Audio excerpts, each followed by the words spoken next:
Hello दोस्तों, कैसे हैं आप लोग। उम्मीद करते हैं ठीक ही होंगे। प्लीज़ आप लोग मुझे सपोर्ट कीजिए। क्या बताऊं दोस्तों, 2 साल से काम कर रहे हैं, लेकिन काम करते करते थक चुके हैं। अभी तक कोई रिस्पॉन्स नहीं मिला।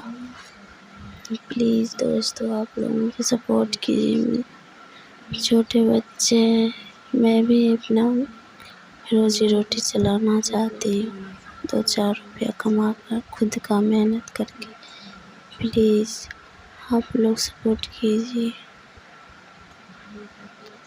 अगल बगल के लोग जीने नहीं देते हैं, वीडियो बनाती है, उससे कुछ नहीं होता है।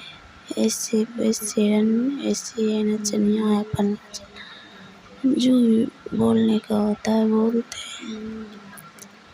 प्लीज़ आप लोग मुझे सपोर्ट कीजिए।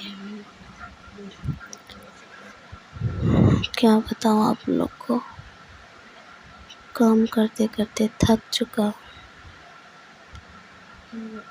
उम्मीद टूट रही है